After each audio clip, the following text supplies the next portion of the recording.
तो दोस्तों नमस्कार। हमारे जितने भी ईपीएस 95 पेंशन धारक भाई बंधु हैं, आप सबका हमारे नए वीडियो में स्वागत है।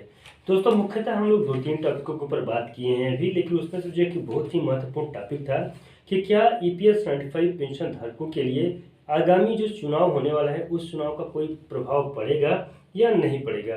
क्या ईपीएस 95 पेंशन धारकों को इसी साल पेंशन राशि मिल जाएगी या नहीं, या ईपीएस 95 पेंशन धारकों को कब तक पेंशन की राशि मिलेगी।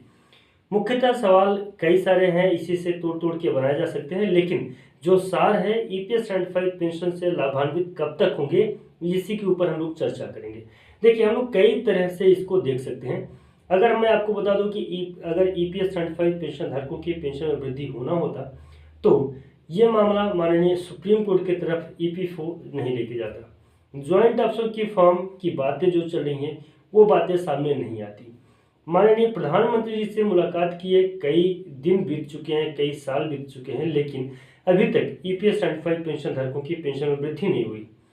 अगर देखें तो बुल्ढाना महाराष्ट्र में क्रमिक अनशन निरंतर लगातार पिछले कई सालों से चल रहा है, फिर भी ईपीएस 95 पेंशन धारकों की पेंशन में वृद्धि नहीं हुई।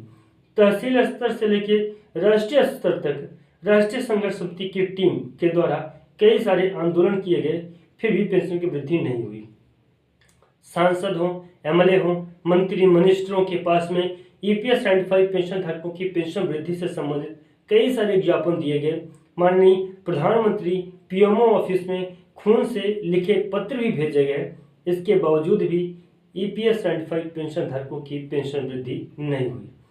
बात यहीं तक नहीं है, और भी अगर आगे बात करें तो कई सारे आंदोलन ऐसे हुए हैं जहां ईपीएस 95 पेंशन धारकों की पेंशन में वृद्धि होती। कई बार जो तुमको आश्वासन दिया गया है, कई ट्रेड यूनियनों के माध्यम से ईपीएस 95 पेंशन धारकों की पेंशन वृद्धि की बात कही गई, या यूं कहें कि कई सारे सीबीटी की बैठकें हुई जहां पे ईपीएस 95 पेंशन धारकों की पेंशन वृद्धि से संबंधित मुद्दे को उठाया गया।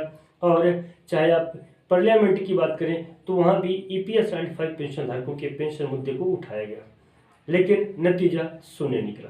तो अब क्या ईपीएस 95 पेंशन धारक मान लें कि पेंशन में वृद्धि नहीं होगी, या कोई उम्मीद दिखाई दे रही है।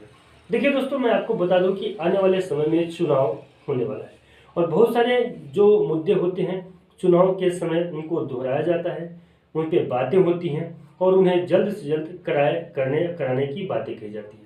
देखिए, भी इसके पिछले वीडियो में हम लोगों ने चर्चा किया था कि इसके पहले भी ईपीएस 95 पेंशन धारकों का जो मुद्दा है कई सालों से चला आ रहा है। अगर बढ़ाना होता तो पिछले चुनाव में ही इसको बढ़ा दिया गया होता, लेकिन नहीं बढ़ा। दोस्तों, अगर आप ये सोच रहे होंगे कि ईपीएस 95 पेंशन धारकों के लिए कोई काम किया ही नहीं जा रहा है, तो ऐसा बिल्कुल नहीं है। सरकार अपने जगह पे काम कर रही है, चाहे श्रम मंत्रालय की तरफ से हो, चाहे वित्त मंत्रालय की तरफ से हो, वहाँ भी ईपीएस 95 पेंशन धारकों के मुद्दे पे काम किया जा रहा है। बात ये आती है कि मामला अटक कहाँ पे रहा है। अभी तक में ईपीएफओ के कई सारे सर्कुलर जारी हो चुके हैं। उन सर्कुलरों के माध्यम से अगर देखा जाए तो ईपीएस 95 पेंशन धारकों की पेंशन में वृद्धि करने के लिए ईपीएफओ भी तैयार है। कुछ दिनों तक ईपीएफओ ने हवाला दिया कि हमारे पास अतिरिक्त बजटीय व्यवस्था नहीं है जिससे कि ईपीएस 95 पेंशन धारकों की पेंशन में वृद्धि हो सके, लेकिन मामला कहीं ना कहीं और जो तो ईपीएस 95 पेंशन धारकों का इस प्रकार से दबाव था कि ज्वाइंट ऑप्शन फॉर्म की बातें सामने आई। ज्वाइंट ऑप्शन फॉर्म को भरने लगे ईपीएस 95 पेंशन धारक, जिसमें से तकरीबन 12 लाख ईपीएस 95 पेंशन धारक ज्वाइंट ऑप्शन फॉर्म को भर चुके हैं, लेकिन और ईपीएस 95 पेंशन धारक इसे नहीं सबमिट कर पा रहे हैं। बहुत सारे ईपीएस 95 पेंशन धारक जो उस क्राइटेरिया को फुलफिल करते हैं, इसके बावजूद भी ज्वाइंट ऑप्शन फॉर्म को नहीं भर पा रहे हैं। कुछ समय टेक्निकल इशू की वजह से ईपीएफओ में फॉर्म को सबमिट नहीं हो पा रहा था। तो बहुत सारी ये बातें हैं, लेकिन मेन हमारा मुद्दा है कि ईपीएस 95 पेंशन धारक क्या इसी साल अपने पेंशन से लाभान्वित हो जाएंगे या नहीं। देखिए, जिस हिसाब से आज का सर्कुलर देखने को मिला है, ईपीएफओ ने जो सर्कुलर जारी किया है, ईपीएफओ के कई सारे सर्कुलर आए हैं, उन सभी सर्कुलरों को अगर ध्यान में रखा जाए और ईपीएस 95 पेंशन धारकों का जो बातें हैं उन बातों को ध्यान में रखा जाए, राष्ट्रीय संघर्ष समिति के टीम को ध्यान में रखा जाए, ट्रेड यूनियनों को भी ध्यान में रखा जाए, और अगर पार्लियामेंट की बात करें वहाँ माननीय प्रधानमंत्री जी, माननीय मुख्यमंत्री जी और भी बहुत सारे जो ईपीएस 95 पेंशन धारकों की पेंशन में वृद्धि करा सकते हैं, चाहे वो वित्त मंत्रालय की बात हो, चाहे श्रम मंत्रालय की बात हो, सभी तरफ से ईपीएस 95 पेंशन धारकों के हरी झंडी दिखाई जा रही है।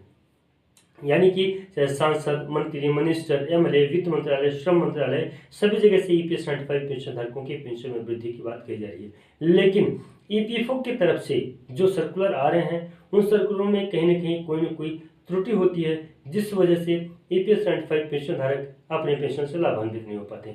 ये त्रुटि सिर्फ ईपीएस 95 पेंशन धारकों के लिए है, ईपीएफओ के लिए नहीं है। ईपीएफओ भी अपनी तरफ से अपनी बात को, अपने पक्ष को रखता है और ईपीएस 95 पेंशन धारक अपने पक्ष को रखते हैं। इस वजह से देखने को ये आता है कि ईपीएफओ में जब तक ये मामला अटका हुआ है, यानी कि ज्वाइंट ऑप्शन फॉर्म को लेके जब तक ज्वाइंट ऑप्शन फॉर्म क्लियर नहीं हो जाता है तब तक उनकी पेंशन वृद्धि से संबंधित बात आगे नहीं बढ़ सकती है।